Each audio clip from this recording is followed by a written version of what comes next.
दूसरी तरफ army helicopters की मदद से कॉन्ग को एंटार्कटिका के उस रास्ते तक पहुंचा देती है जो सीधा हॉलो अर्थ की तरफ जाता था। वहां पहुंचकर वे कॉन्ग को उस गुफा के अंदर जाने का इशारा करते हैं, लेकिन कॉन्ग वहां जाने से साफ मना कर देता है। तब नेथन उस छोटी बच्ची की मदद लेता है। बच्ची इशारों में कॉन्ग को समझाती है कि उस गुफा के पार उसका असली घर है। बच्ची के कहने पर कॉन्ग आखिरकार गुफा के अंदर छलांग लगा देता है। कॉन्ग के पीछे पीछे ये लोग भी अपनी एंटी ग्रेविटी कारों के साथ निकल पड़ते हैं। हॉलो अर्थ पहुंचते ही उन्हें एक ऐसी अद्भुत दुनिया दिखाई देती है जहां सब कुछ उल्टा पुल्टा था। एंटी ग्रेविटी कारों की वजह से वे वहां के खतरनाक दबाव से बच जाते हैं। उस दुनिया में कदम रखते ही कई डरावने मॉन्स्टर उन पर हमला कर देते हैं। एक उड़ता हुआ मॉन्स्टर आगे चल रही कार को दबोच लेता है और जब उस बच्ची पर हमला करने ही वाला होता है कि तभी कॉन्ग फुर्ती से उसे पकड़ लेता है और बड़ी बेरहमी से उसे पटक पटक कर मार डालता है। इसके बाद कॉन्ग तेजी से अपने घर की तलाश में आगे बढ़ता है और बाकी सब उसके पीछे पीछे जाते हैं। दूसरी तरफ मैडिसन और उसके दोस्त उसी मशीन के जरिए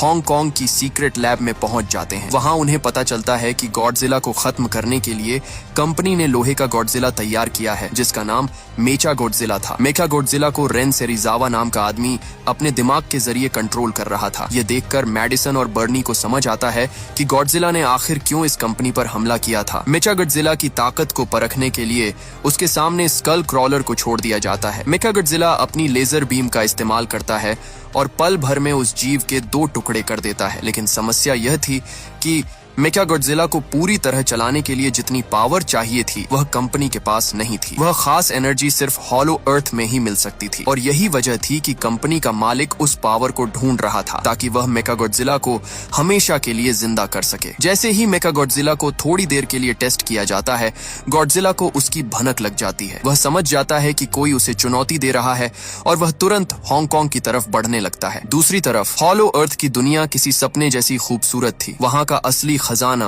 यानी एनर्जी सोर्स एक विशाल महल जैसे पहाड़ के अंदर छिपा था। कॉन्ग उस पहाड़ के पास पहुंचता है, उसके भारी दरवाजे को खोलता है। वहां कॉन्ग को अपनी कुल्हाड़ी मिलती है। ये कोई मामूली कुल्हाड़ी नहीं थी बल्कि इसे गॉडजिला जैसे ही एक टाइटन की पीठ के कांटे से बनाया गया था। कॉन्ग उस कुल्हाड़ी को लेकर वहां के सिंहासन पर राजा की तरह बैठ जाता है। इधर गॉडजिला हांगकांग पहुंच चुका था जिसे देखकर लोग अपनी जान बचाने के लिए भागने लगते हैं। तभी कॉन्ग को वहां वह जादुई एनर्जी सोर्स मिल जाता है। जैसे ही वह अपनी कुल्हाड़ी को उस एनर्जी पर रखता है, उसकी कुल्हाड़ी चार्ज होकर नीली रोशनी से चमकने लगती है और पहले से कहीं ज्यादा शक्तिशाली हो जाती है। गॉडजिला को नीचे जमीन में हलचल महसूस होती है। वह गुस्से में अपनी न्यूक्लियर पावर सीधा जमीन पर मारता है जो धरती की परतों को चीरती हुई हजारों मील नीचे सीधे कॉन्ग के पास जा पहुंचती है। कंपनी की मालकिन माया जो इन लोगों के साथ हॉलो अर्थ आई थी, चालाकी से उस पावरफुल एनर्जी का डेटा अपनी कंपनी को भेज देती है ताकि मेचा गॉडजिला को पूरी तरह एक्टिवेट किया जा सके। इलीन उसे ऐसा करने से मना करती है लेकिन वह किसी की नहीं सुनती। तभी गॉडजिला की न्यूक्लियर बीम वहां तक पहुंच जाती है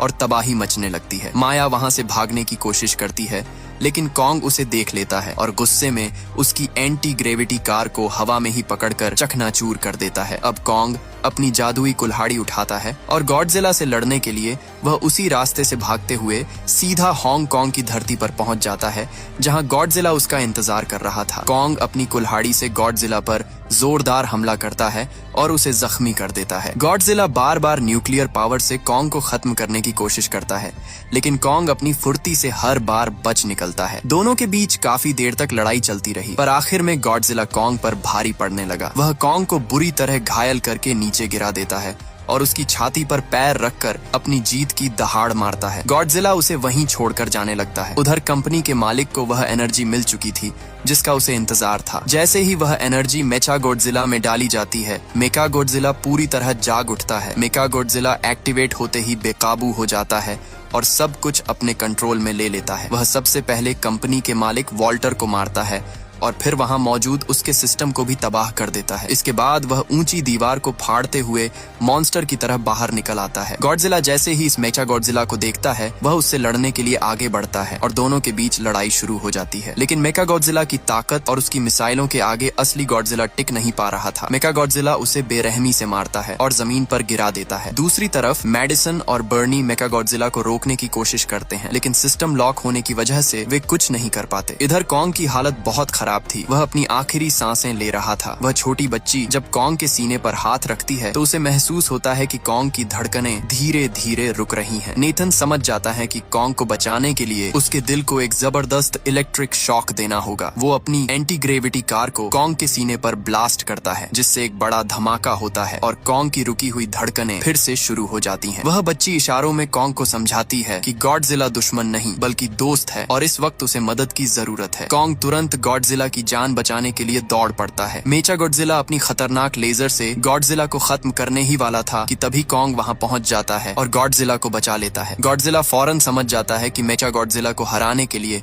उसे और कॉन्ग को साथ मिलकर लड़ना होगा, लेकिन मेचा गॉडजिला इतना पावरफुल था कि वह अकेले ही इन दोनों पर भारी पड़ रहा था। तभी कॉन्ग की नजर अपनी कुल्हाड़ी पर पड़ती है, लेकिन कुल्हाड़ी में अब पावर नहीं थी। इसके बावजूद कॉन्ग उसी कुल्हाड़ी से मेचा गॉडजिला पर हमला कर देता है, लेकिन मेचा गॉडजिला कॉन्ग को बुरी तरह पीटने लगता है। जब मेचा गॉडजिला अपनी पूंछ से कॉन्ग को खत्म करने ही वाला था, तभी कॉन्ग अपनी पूरी ताकत लगाकर उसे रोक लेता है। दूसरी तरफ मैडिसन और बर्नी परेशान थे क्योंकि वे सिस्टम को हैक नहीं कर पा रहे थे। तभी जॉश को एक आइडिया आता है और वह बर्नी की शराब छीनकर मेन कंट्रोल पैनल पर डाल देता है। ऐसा करते ही मशीनों में शॉर्ट सर्किट हो जाता है और मेचा गॉडजिला कुछ सेकंड के लिए जाम हो जाता है। इसी मौके का फायदा उठाकर गॉडजिला अपनी न्यूक्लियर पावर से कॉन्ग की कुल्हाड़ी को पूरी तरह चार्ज कर देता है। अब कॉन्ग मेचा गॉडजिला पर टूट पड़ता है और अपनी कुल्हाड़ी से उसके हाथ पैर काट डालता है। कॉन्ग मेचा गॉडजिला के शरीर के टुकड़े टुकड़े कर देता है और आखिर में उसका सिर उखाड़कर अपनी जीत की दहाड़ मारता है। मेचा गॉडजिला के खत्म होते ही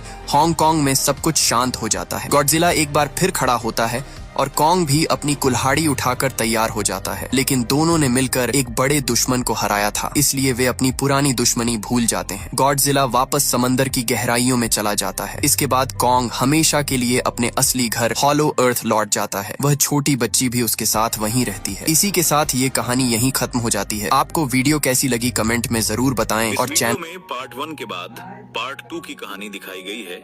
अगर आपको पार्ट 1 देखना है तो इस वीडियो के कमेंट में लिंक है, आप जाकर देख सकते हो।